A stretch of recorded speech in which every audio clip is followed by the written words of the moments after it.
This year, I've earned over $2,600 of free airfare, hotels, rent-a-cars, and other rewards by using these. And before you get down in the comments and give me an old, know that I am not here to debate whether credit cards are great or I'm not here for that. All I want to do is do what I always do and give an alternate perspective. A perspective from somebody that maybe isn't getting paid to say certain things or trying to get you to buy something. Somebody that's actually lived it and been on both sides of the fence. I've been the guy that's cut up all my credit cards and called them evil. I've been on Graham Stephan's page telling him what a donkey he was for saying credit cards are great. I've been there. But with a little bit of maturity and education, my mindset has kind of switched a little bit. I'm going to tell you why people think they're bad, why I think they might be okay, and how I'm really qualified to give that opinion based on my own experience. Because if you're like me, you've been on that fence where you got one side saying, evil, cut them up, evil, evil, they're the worst thing ever.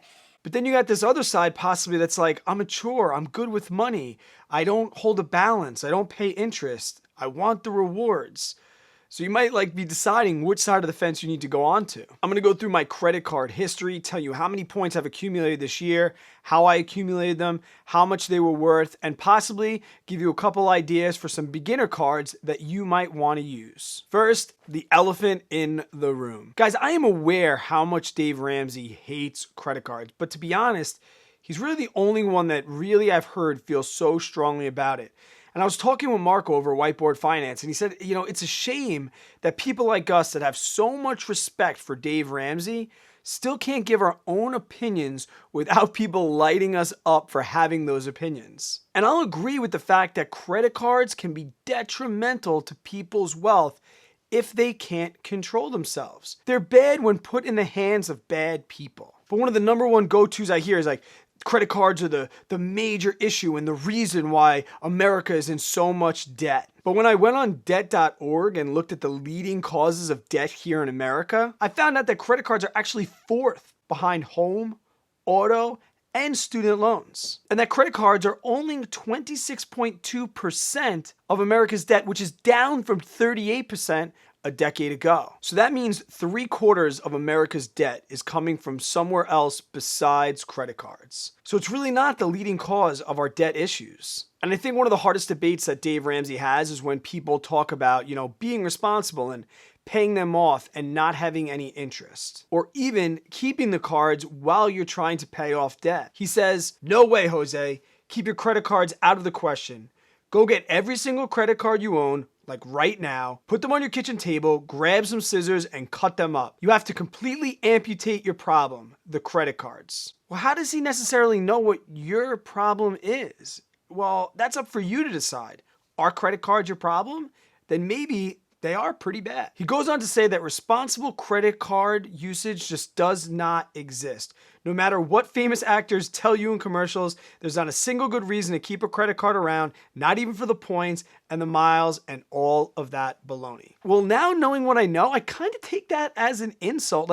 He's pretty much telling me that I'm not a responsible adult that can handle my money properly, even after following his program for 2 whole years. And some of his other articles kind of contradict that statement as well. Like this article that said that only 1 in 3 Americans are behind on their bills. That means that 2/3 are not behind on their bills. That means 2/3 of us are responsible with our money. And he says in another article that the Federal Reserve Board estimates that only 45% of Americans pay their credit card balance off in full at the end of every single month. 45%.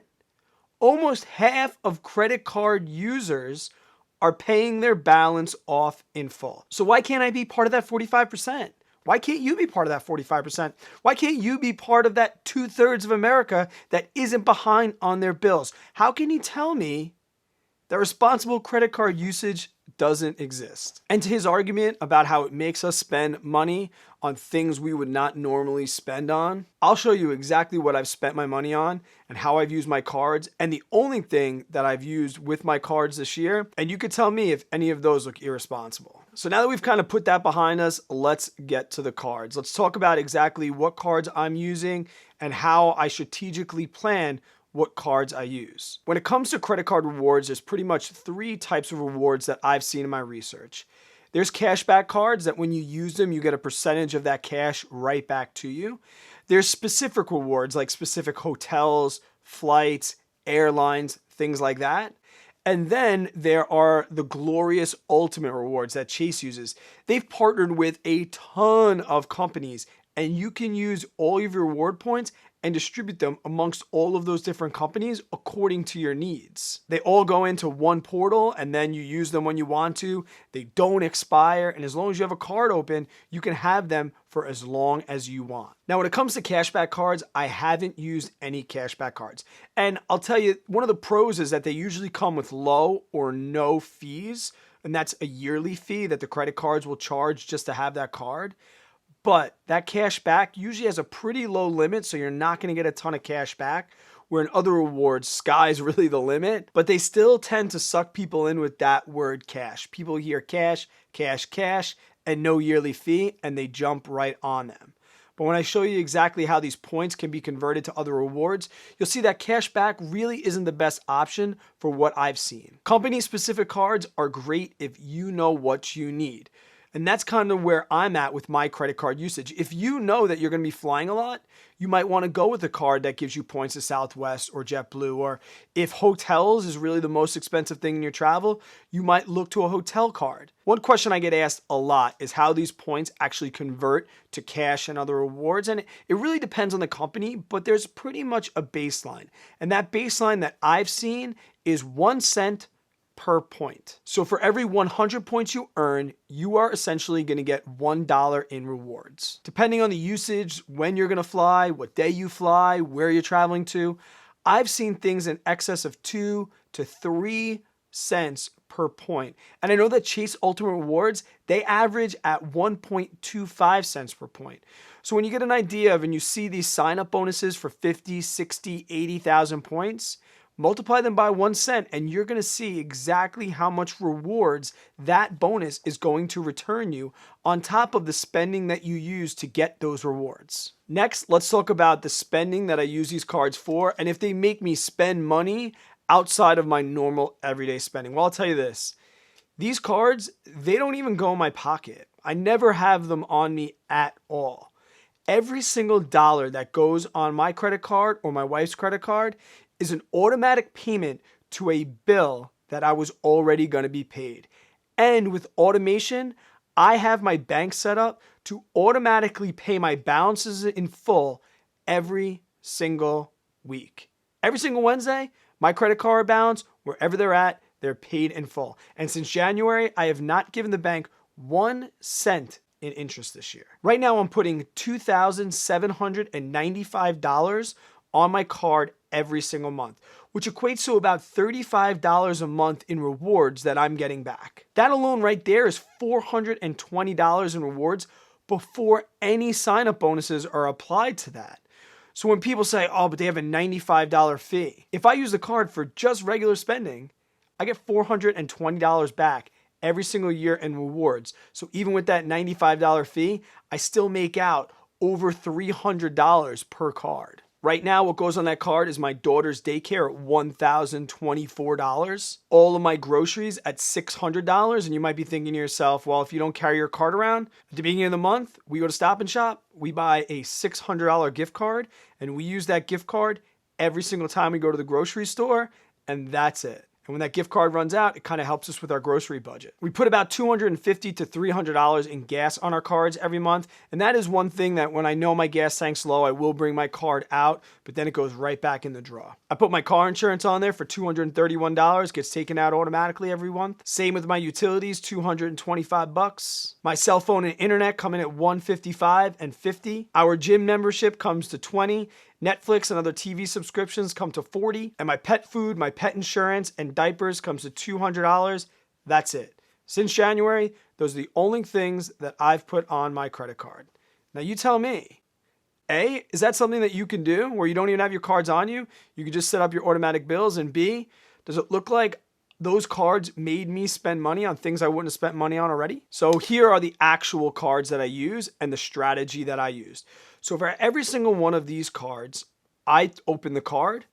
Over the 3-month period, we maxed out that card to get to the bonus. Once we achieved the bonus, my wife would sign up for the same exact card and we would repeat that process. So every single card is times 2. I got a card, then she got a card. Then I got another card and it might sound like, oh my God, that's so many cards, but you have to remember, we're holding each card for 3 to 4 months. Okay, so that means 1 card a quarter. So we're really only going through 4 cards every single year. Maybe 5 if we hit a bonus quickly. The first card I have is my JetBlue card. I've had this card actually my whole entire life. This is actually Tara's card. When I got heavy on Dave Ramsey, I cut up my card, but we had over 100,000 flight points through JetBlue. And if Tara would have cut hers and closed her account, then we would have lost all those points. So Tara threw this in the draw. So for the last 2 years while we've been getting out of debt, this card's just been sitting there. We haven't put any money on it. And right now, I have over 100,000 JetBlue points. At the time I got this 4 years ago, the card gave me a 10,000 point bonus. So that was $100. And the card didn't have a fee. So I netted $100 for getting to that bonus. Since becoming debt-free and getting back on this side of the fence and knowing that I'm going to travel for free this entire next year, the next card I got was the Chase Sapphire Preferred card. And there are many people across all the credit card hacking and churning that say, like, this is probably the best beginner card for your dollar. The fee is $95, okay, for the first year. The second year, they will waive it if you just ask. And you get 60,000 bonus points when you achieve their spending limit. So that means the bonus is going to get me $600 in 3 months, essentially, and I have to pay them a $95 fee. $600 for $95. So after we did that, my wife did the same exact thing. I got another 60,000. So I got 100,000 JetBlue. I got 60,000 from Chase One. I got another 60,000. I have 220,000 points, and I've only used 3 cards. The next card we opened was the Chase Business Preferred. And if you have any sort of small business or you're a sole proprietor, you can open a business card. You don't have to have a legitimate like LLC or corporation. Sole prop will do.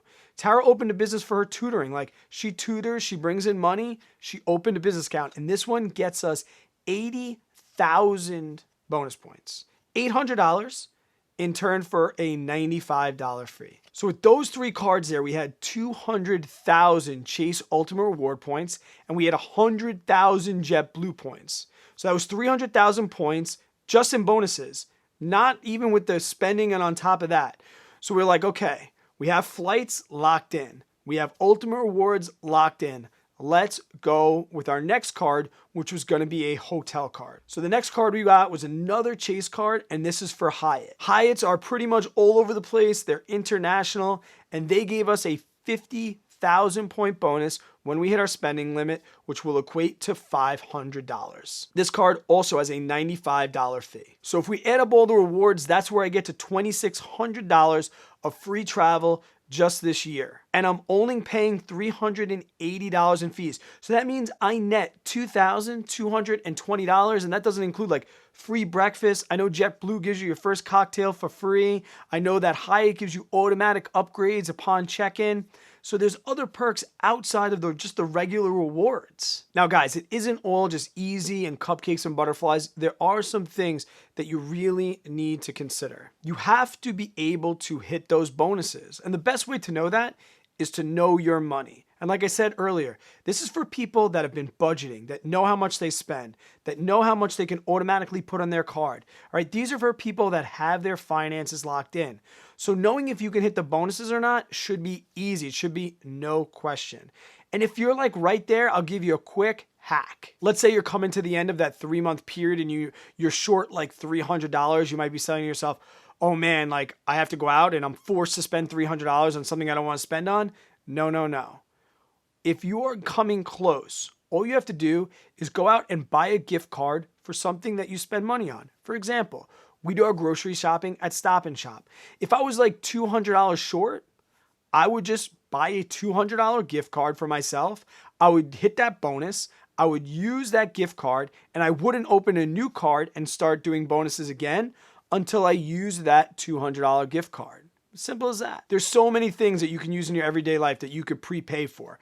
A lot of people can prepay for their utilities. You could prepay for gas. There are a ton of things that if you come close to that limit, that at the end, you can do a little shove over the bonus limit. If you're interested in doing more research on these cards, I'll leave links for them down below. The fact of the matter is, guys, personal finance is personal. And like I said, I'm not telling you what to do. I just wanted to give you a perspective. Feel free to get down in the comments and tell me what a donkey I am. I have plenty of thank you for the feedbacks ready and waiting to reply. But before you do that, think to yourself, when's the last time Dave Ramsey told you anything and then didn't try and sell you something in the very next breath? That's not me. I'm here just living my life. And this year, I'm going to be living my life traveling for free because I know how to use credit cards responsibly. Until I see you on the next one, guys, stay positive, work really, really hard. Always, please be kind to other people. I hope you have yourself an amazing day and an even better tomorrow.